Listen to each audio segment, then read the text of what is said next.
नमस्कार, मैं विशाखा ठाकुर। स्वागत है आप सभी का 3.0 टीवी में। व्यूअर्स को कॉम्प्रिहेंसिव अपडेट प्रोवाइड करने के लिए क्रिप्टो टीवी हुआ 3.0 टीवी में rebrand. Crypto currencies, blockchain, metaverse, non fungible tokens, cyber security और लेटेस्ट डिजिटल सेगमेंट से जुड़ी हर वेब3 रिलेटेड खबरों के लिए देखते रहिए 3.0 टीवी चैनल।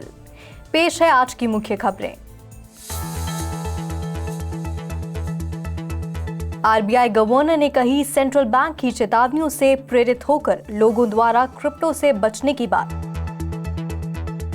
क्रिप्टो करेंसीज में दिखी बढ़त, बिटकॉइन ने किया $21,500 के ऊपर ट्रेड। वज़ीरएक्स के को-फाउंडर के ब्लॉकचेन वेंचर ने $200 बिलियन के वैल्यूएशन पर सीड फंडिंग की मांग। रोनिन ब्रिज हैकर्स ने $73 मिलियन की चोरी को अंजाम देने के लिए चिप मिक्सर का किया इस्तेमाल। नियर प्रोटोकॉल के रेनबो ब्रिज पर अटैक करना पड़ा हैकर को महंगा, गंवाए 5 ईथर। सुरक्षा में कथित चूक पर कॉइनबेस को करना पड़ रहा है क्लास एक्शन लॉसूट का सामना। मेटावर्स अवतार क्रिएटर रेडी प्लेयर मी ने A16Z के लीड में जुटाए $56 मिलियन। चिंगारी ने पहले video NFT marketplace Creator Cuts को किया लॉन्च।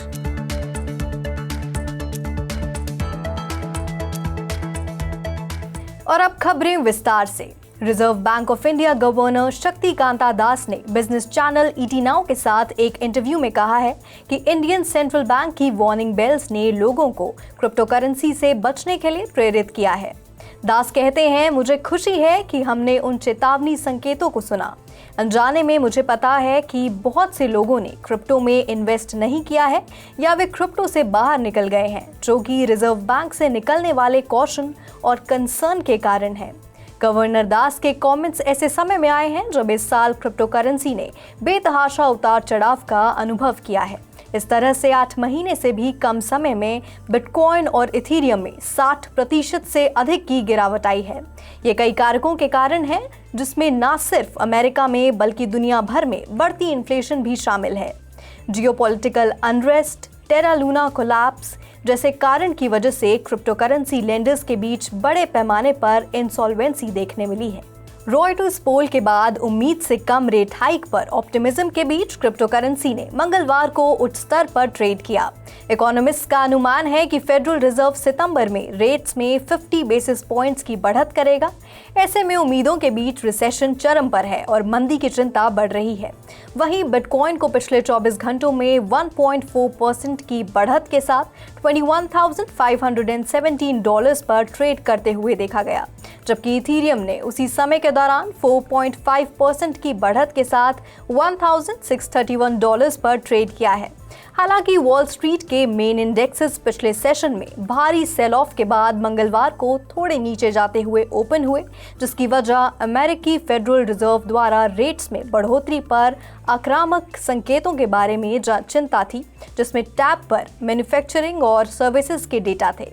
ऐसे में डाउ जोन्स इंडस्ट्रियल एवरेज को 30.09 पॉइंट्स या 0.09% गिरकर 33,033.52 पर ओपन होते हुए देखा गया, जबकि क्रिप्टो करेंसीज का IC15 इंडेक्स 1% की बढ़त के साथ 31,100 पॉइंट्स पर ट्रेड कर रहा था। दूसरी तरफ ग्लोबल क्रिप्टो मार्केट कैप को $1.2 ट्रिलियन देखा गया, जो पिछले दिन की तुलना में 1.6% ज्यादा है। इंडियन क्रिप्टो एक्सचेंज वज़ीरएक्स के को-फाउंडर निश्चिल शेट्टी अपने नए वेंचर के लिए पहला फंडिंग राउंड जुटाने के लिए बातचीत के एडवांस स्टेजेस में हैं।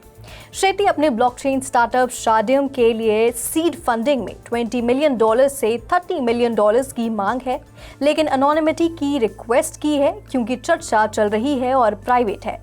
सोर्सेस के मुताबिक फंडिंग राउंड में स्टार्टअप की वैल्यू करीब $200 मिलियन रखने का प्रस्ताव है।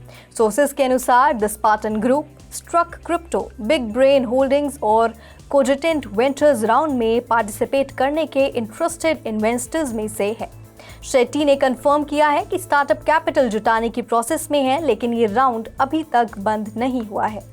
शाडियम शार्डिंग नाम के एक टेक्निक को नियोजित कर रहा है जो नेटवर्क को शार्ड्स में डिवाइड करता है, जिसके रिजल्ट में ज्यादा ट्रांजैक्शंस प्रोसेस्ड, वेरीफाइड और पैरेलल वैलिडेटेड होते हैं। स्टार्टअप ने एक इन्वेस्टर डेक में समझाया है। स्लो मिस्ट की ऑन चेन इन्वेस्टिगेशन से पता चलता है कि रोनिन ब्रिज हैकर्स ने $73.2 मिलियन को लूटने के लिए प्राइवेसी प्रोटोकॉल चिप मिक्सर का इस्तेमाल किया है। ब्लॉकचेन सिक्योरिटी फर्म स्लोमिस्ट द्वारा मिड ईयर की रिपोर्ट में रोनिन हैक की एक ऑन चेन इन्वेस्टिगेशन की गई थी और मिक्सिंग प्रोटोकॉल चिप मिक्सर को बिटकॉइन नेटवर्क पर हैकर्स के लिए एक डेस्टिनेशन के रूप में आरोपित किया गया था। बिटकॉइन नेटवर्क को टोटल 6,531.04 बिटकॉइन हासिल हुआ। चिप मिक्सर ने 3,460 बिटकॉइन के लॉन्ड्रिंग में मदद की, जिसमें से 36.6% हैकर के एड्रेस में बचे रहे। हैकर्स ने चिप मिक्सर प्रोटोकॉल से 2,671 बिटकॉइन लिया और इसे ब्लेंडर, वसाबी कॉइन जॉइन और एक छोटे हिस्से को बाइनेंस एक्सचेंज में भेज दिया। इसके अलावा स्लोमिस्ट ने बताया कि अकेले 2022 में 26,021 बिटकॉइन को चिप मिक्सर को भेजा गया था, जबकि 14,370 बिटकॉइन को मिक्सिंग प्रोटोकॉल से वापस ले लिया गया था। वीकेंड में नियर प्रोटोकॉल के रेनबो ब्रिज का फायदा उठाने का प्रयास करने वाले अटैकर ने 5 ईथर खो दिए, या करंट रेट्स पर $8,000 से ज्यादा ब्रिज के वैलिडेटर्स द्वारा ऑटोमेटेड सिक्योरिटी प्रोसेसेस के बाद 31 सेकंड से भी कम समय में खतरे को कम किया गया। रेनबो डेवलपर एलेक्स के अनुसार एक अटैकर ने 5 ईथर की सेफ डिपॉजिट लगाकर वीकेंड में रेनबो ब्रिज कॉन्ट्रैक्ट के लिए एक फैब्रिकेटेड नियर ब्लॉक सबमिट किया था।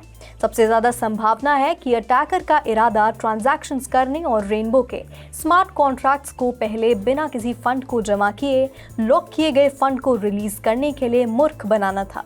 हालांकि रेनबो के वैलिडेटर्स ने उस फैब्रिकेटेड ब्लॉक को पकड़ लिया जिसे अटैकर ने सबमिट करने का प्रयास किया, चुनौती दी और ट्रांजैक्शन को ब्लॉक कर दिया और अटैकर की 5 ईथर की सेफ डिपॉजिट को छीन लिया। क्रिप्टो एक्सचेंज कॉइनबेस कस्टमर्स के अकाउंट्स को ठीक से सुरक्षित करने में विफल रहा है, जिससे वे थेफ्ट और अनऑथराइज्ड ट्रांसफर के प्रति वल्नरेबल हो गए। ऐसे में पिछले हफ्ते क्रिप्टो एक्सचेंज के खिलाफ दायर एक putative class action law suit file किया गया है। जॉर्जिया के नॉर्दर्न डिस्ट्रिक्ट के लिए यूनाइटेड स्टेट्स डिस्ट्रिक्ट कोर्ट में फाइल की गई शिकायत में कंपनी पर यूजर्स को उनके अकाउंट से परमानेंटली या एक्सटेंडेड पीरियड के लिए लॉक करके फाइनेंशियल तौर से नुकसान पहुंचाने का भी आरोप लगाया गया है। साथ ही साथ अपने ट्रेडिंग प्लेटफॉर्म पर सिक्योरिटीज को लिस्ट करके फेडरल लॉ का उल्लंघन की भी बात की गई है। कॉइनबेस पिछले साल यूनाइटेड स्टेट्स में पब्लिक होने वाला पहला क्रिप्टो करेंसी एक्सचेंज नाराज इन्वेस्टर द्वारा किए गए लॉ सूट का सामना कर रहा है। दरअसल कॉइनबेस के एक शेयर होल्डर ने कंपनी पर इस महीने की शुरुआत में पिछले साल की पब्लिक लिस्टिंग के बारे में इन्वेस्टर्स को गुमराह करने का आरोप लगाया है।